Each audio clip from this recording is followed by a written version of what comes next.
নমস্কার বন্ধুরা, শুভ সন্ধ্যা। চলে আসলাম চন্দ্র রান্নাঘরে। আচ্ছা, আজকে আমি একটা নতুন রেসিপি নিয়ে এসেছি। সেটা আমি কোনোদিন করিনি। আমার সব ইউটিউবার বন্ধুদের দেখে দেখে না আমার খুব শখ জেগেছে। তো আইডিয়া তো আছেই, হ্যাঁ, অন্যভাবে করেছি, এইভাবে করিনি। আজকে আমি করে দেখাচ্ছি। হ্যাঁ, জয় মা লক্ষ্মী বলে কাজে হাত দিচ্ছি। তার আগে এই যে আমার সেই লক্ষ্মীর ভাণ্ডারে আজকে কি গল্প বলবো দেখে নিই। হ্যাঁ, তো বাবার কথা বলেছি, মার কথা বলেছি। এবার আমি দাদাদের কাছে বড় হয়েছি।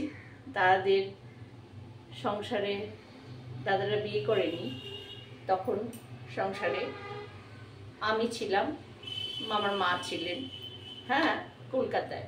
তো নানান ঘটনা ঘটেছে, তারই একটা তুলে ধরছি। তারপরে স্বামীর ঘটনা তো আছেই। হ্যাঁ, আচ্ছা, আজকে আমি যে গল্পটা আপনাদের বলবো সেটা হলো খাসির মাংসের গল্প। হ্যাঁ, রান্নার কাজ যখন রান্না সংযুক্ত গল্পই বলছি। আমি তখন কলেজে পড়ি। হ্যাঁ, কলেজে পড়ি, গল্পটা শুনুন, তারপরে আমি স্টার্ট করে দিচ্ছি। হ্যাঁ, একটুখানি বলে নিই, কারণ অনেক বন্ধুরা আমার আছে যারা আমার গল্প শোনার জন্য একান্ত আগ্রহী, কিন্তু সময় সুযোগ না হলে তো বলতে পারি না। আর কি গরম পড়েছে বলুন তো, রান্নাঘরে টেকাই যাচ্ছে না, তারপর আমার রান্নাঘরটা ছোট। আচ্ছা, সেই কলকাতায় কতজন যে কত ফন্দি ফিকির করে মানে দিন চালায়, মানে আমাদেরকে কি করে বোকা বানাবে সেরকম কাজ করে, তারই একটা উদাহরণ। আমাদের বাড়িতে আমি খুব দুঃখের সঙ্গে বলছি যে আমার ছোটবেলায় আমার শেষদা আমাকে খুব কোলে পিঠে মানুষ করেছে। দাদা আমাকে ভীষণ ভালোবাসতো, আর অনেকগুলো ভাই বোন, আমরা 5 ভাই 5 বোন। এখন যদিও সংখ্যাটা কমে গেছে, কেন অনেকেই পরপারে চলে গেছে। দিদি, জামাইবাবু, বড়দা, মেজো জামাইবাবু, ছোটো বোনের বর, আমার শেষদা, আমার মা বাবা সবাই চলে গেছে। আমরা কয়েক ভাই বোন আছি। তো তখন তো দাদারা বিয়ে করেনি। আমি মাধ্যমিক পরীক্ষা দিয়ে কলকাতায় যখন আসি, একটা কাজের লোক ছিল রান্না টান্না করার, দেখাশোনা করার, আর আমি ছিলাম। আমি তো ছোট, অত তো রান্না শিখিনি না। তো আমার ছোটদা আবার এখানেই কলেজে পড়াশোনা করতো, সুরেন্দ্রনাথ কলেজেই সায়েন্স নিয়ে, আর আমি সুরেন্দ্রনাথ কলেজে মর্নিংয়ে আমি পড়তাম। ওর তখন 3rd ইয়ার ছিল।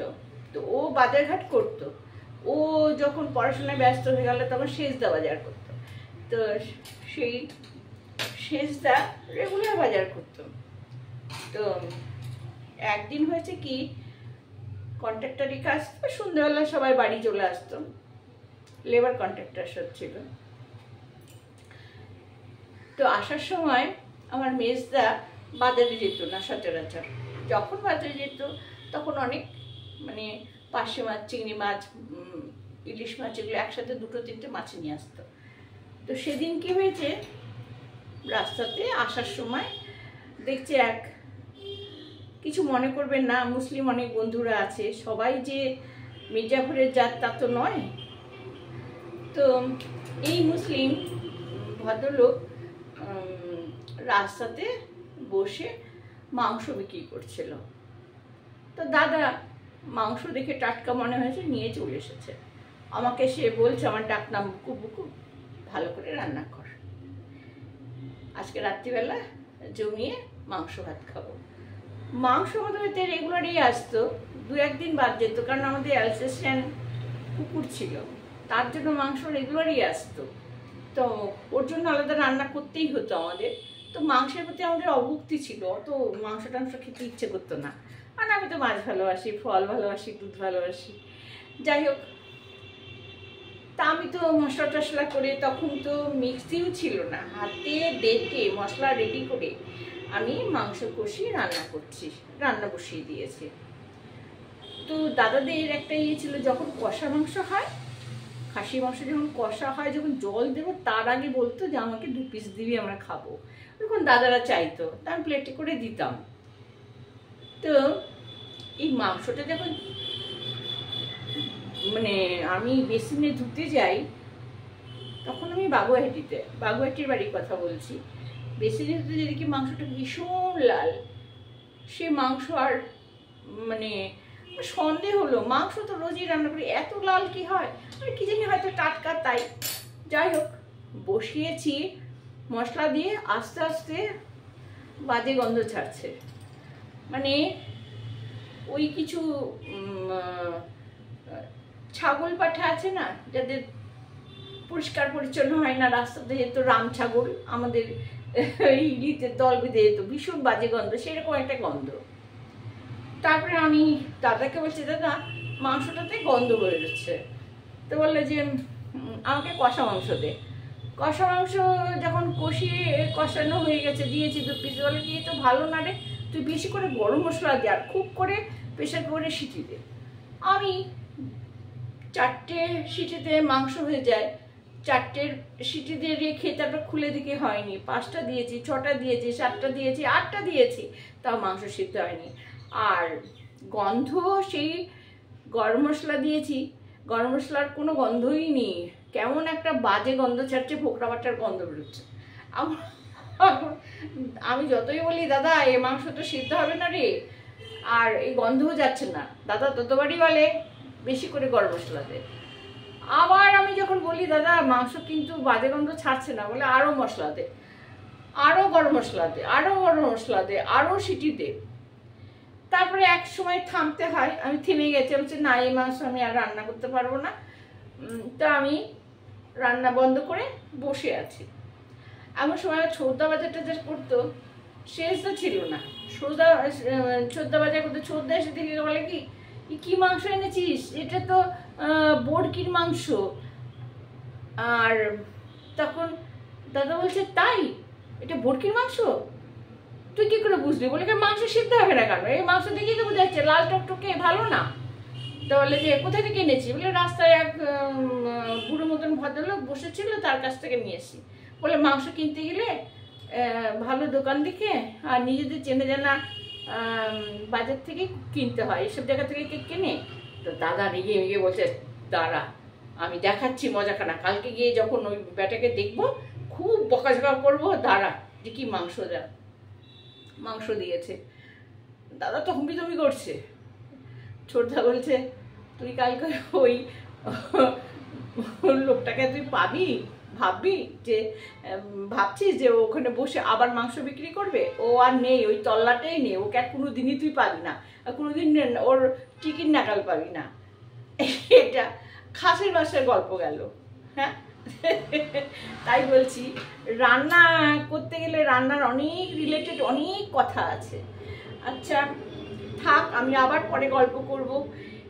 এইরকমই ছোট ছোট গল্প, আমার হাজবেন্ডের জীবনের প্রচুর গল্প, বাড়ির গল্প, দেশের গল্প, অনেক গল্প আছে। আচ্ছা বন্ধুরা, এবার আমি রান্না দেখাই।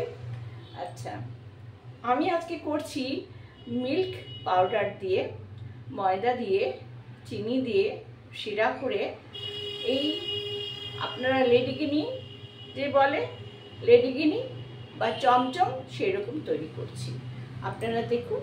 হ্যাঁ, আচ্ছা দেখুন, এই 1 কাপ ময়দা দিলাম। হ্যাঁ, ময়দা দিলাম, আর দেব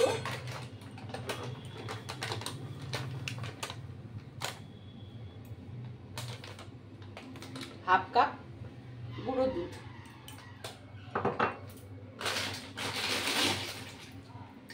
দেব এই যে ½ কাপ সুজি, এটা মেখে নিলাম। হ্যাঁ, আর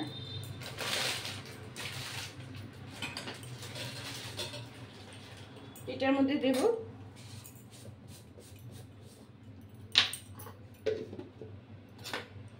বেকিং পাউডার ½ চামচ। আচ্ছা, আচ্ছা, আর দেব বেকিং সোডা, এই যে 1 চিমটি বেকিং সোডা।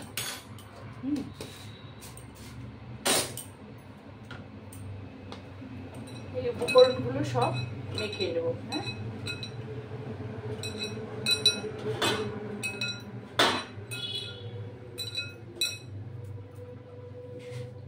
এর মধ্যে দেব সরি আমাদের চামচ আছে, এই 1 চামচ ঘি,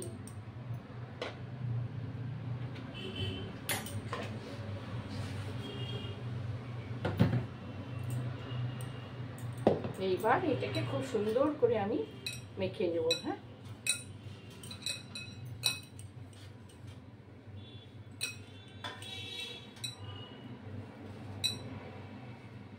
খুব ময়াম দিয়ে খুব সুন্দর করে মেখে নিচ্ছি। হ্যাঁ, দেখুন খুব সুন্দর করে মেখে নিচ্ছি, খুব ভালো করে ময়াম দিয়ে নিতে হবে। হ্যাঁ,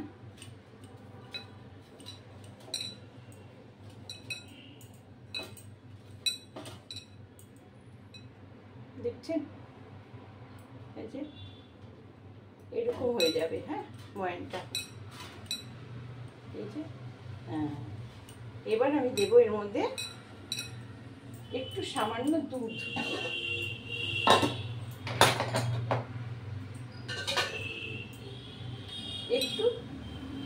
একটু দুধ দিলাম। হ্যাঁ, হাফ কাপ মতো, এই হাফ কাপ মতো দুধ দিলাম। হ্যাঁ,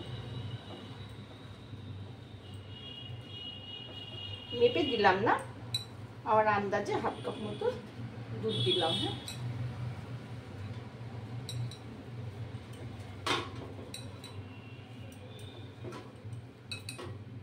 দেখছেন কেমন সুন্দর। দুধটা কিন্তু মানে আঙুল সোয়া দুধ দেবেন। হ্যাঁ, খুব উষ্ণ দুধ দেবেন, খুব গরম টকবক করে ফুটছে এমন দুধ দেবেন না। দেখছেন তো আমি হাত দিয়ে নাড়তে পারছি। হ্যাঁ, এটা একটা ডো করলাম। হ্যাঁ, দেখছেন। হ্যাঁ, ডো হয়ে গেল। এবার আমি ছোট ছোট লেচি কেটে আমি ভেজে তারপর রসে চুপাবো। হ্যাঁ, আমি বলেই দিলাম কি হবে। এটা ডোটা হয়ে গেছে। এবার আমি একটা কড়াই বসিয়ে দেবো। হ্যাঁ, দেখুন ফিরে আসলাম বন্ধুরা। এবার রস করতে হবে। এই আমি 1 কাপ চিনি দিয়ে দিলাম। হ্যাঁ, আর একটু ঘন শিরা করতে হবে। হ্যাঁ, 1.5 কাপ জল দিলাম। 1 কাপ চিনি আর 1.5 কাপ জল। আচ্ছা,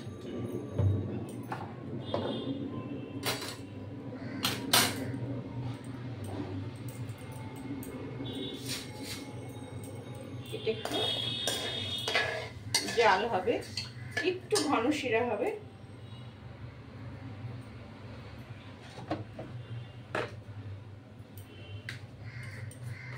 আমি একটু এলাচ গুঁড়ো দিয়ে দিলাম। হ্যাঁ,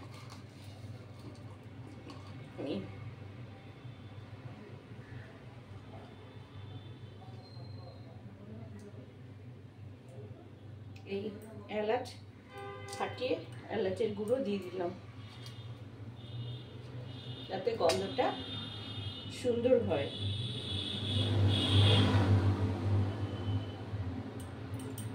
1 কাপ চিনি আর 1.5 কাপ জল।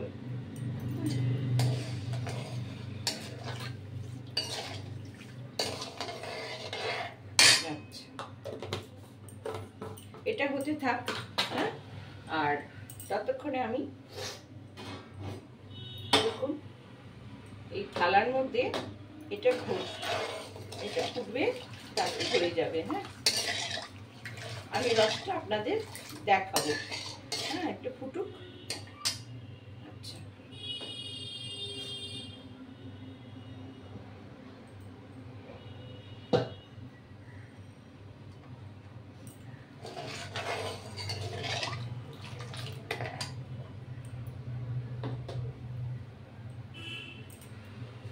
এইটা ফুটে হলে আমি রসটা আপনাদের দেখাচ্ছি। হ্যাঁ, ফোটেনি, এখন একটু সময় লাগবে। চলে আসলাম, দেখুন এই রসটা একটু চিটচিট হয়েছে। হ্যাঁ, খুব যে ঘন তা হবে না, আবার খুব যে পাতলা তাও হবে না। এবার এর মধ্যে এক টুকরো লেবু দিয়ে দিলাম। হ্যাঁ, লেবু রস দিয়ে দিলাম।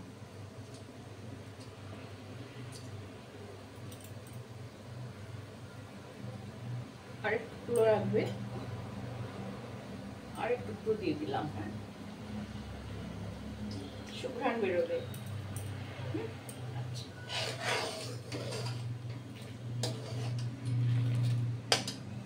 দেখছেন রসটা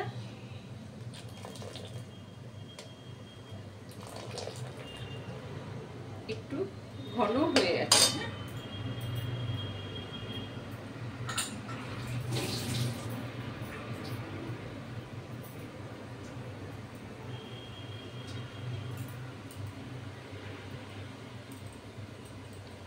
আচ্ছা, এবার আমি এটা নামিয়ে কড়াই বসিয়ে দিচ্ছি। হ্যাঁ, এটা হয়ে গেছে।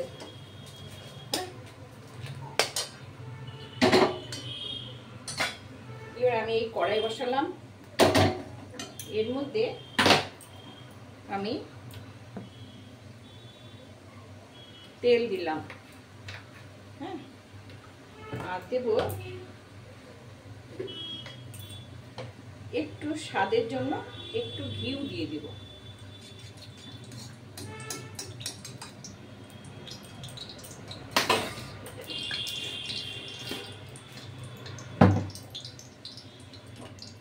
রস এবার আস্তে আস্তে ঠান্ডা হোক। আর আমি এই যে দেখছেন বাটি, অবশ্যই আমি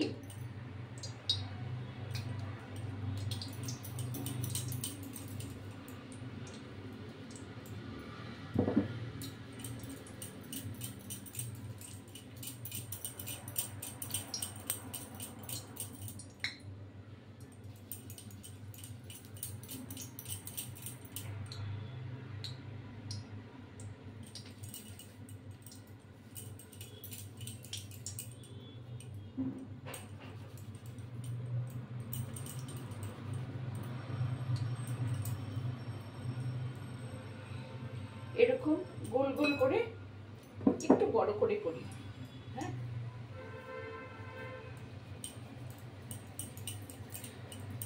হাতে ঘি নিয়ে নিয়েছি একটু, দেখছেন এই যে।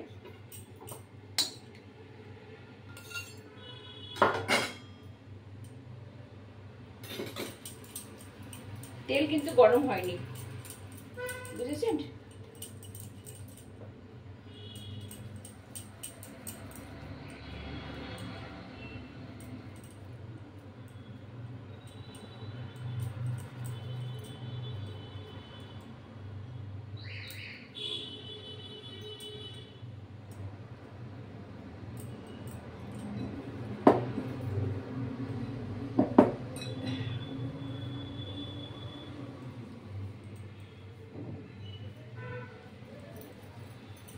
একটু আমি 3-4টা তৈরি করে আমি দেখাচ্ছি। হ্যাঁ, এরকম গোল গোল করে আগে গোল করে নেবেন বেশ শেষে, তারপরে এরকম করে, ভেঙে গেলে হবে না, গাটা যেন সুন্দর গোল থাকে। হ্যাঁ,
এইভাবে আস্তে আস্তে ভাজা হবে। হ্যাঁ,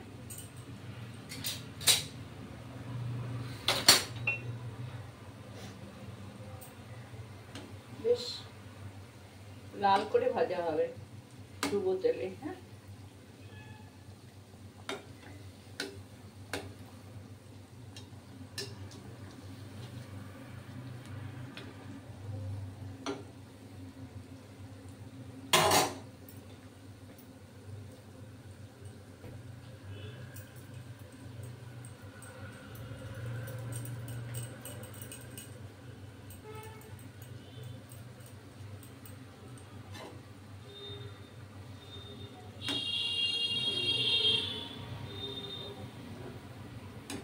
এই রস করে এইগুলো আমি এর মধ্যে ছেড়ে দেব।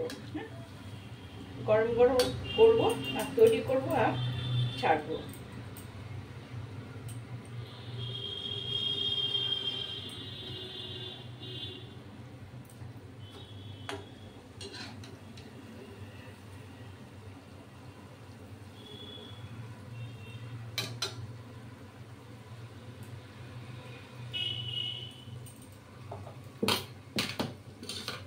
খুব সুন্দর করে মথে নিতে হয়। হ্যাঁ,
এইভাবে একটা একটা করে ভেজে নিতে হবে।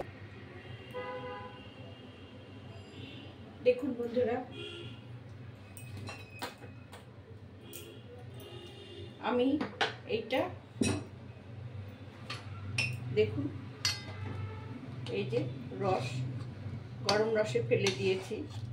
হ্যাঁ, দেখছেন কেমন সুন্দর হচ্ছে। হ্যাঁ, এগুলো পুরো রসটা শুষে নেবে। হ্যাঁ, পুরো রসটা শুষে নেবে। হ্যাঁ,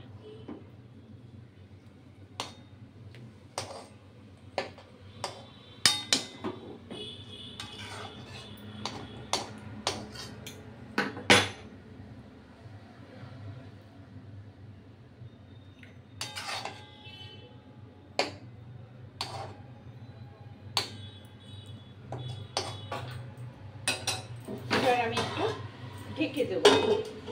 5 মিনিট ফুটবে, 5 মিনিট না, 2-3 মিনিট ফুটবে, তারপরে আমি দেখাচ্ছি রসটা কেমন শুষে নিয়েছে। তারপরে আমি সার্ভ করে দেখাবো।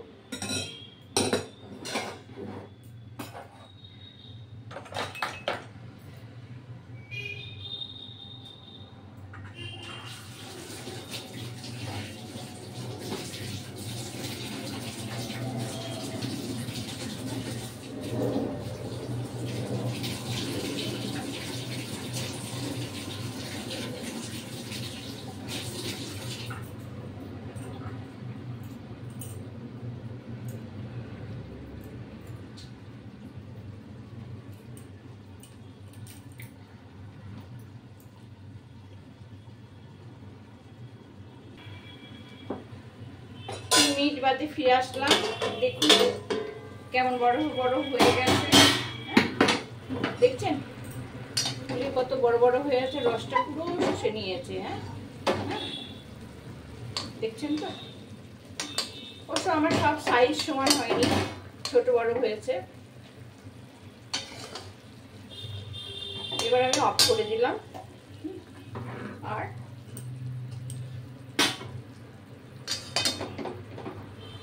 দেখুন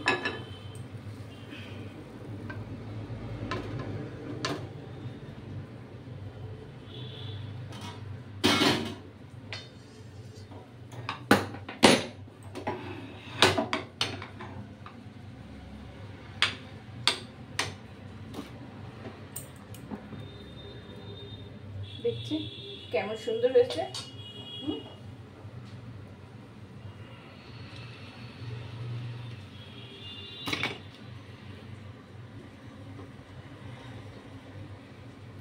এবার আমি একটা চামচটা আপনাদের কেটে দেখাচ্ছি।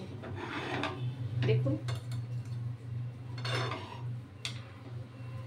এটা কেটে দেখাচ্ছি। দেখুন কেমন সুন্দর হয়েছে, দেখেছেন? রস টইটুম্বুর, হ্যাঁ, একদম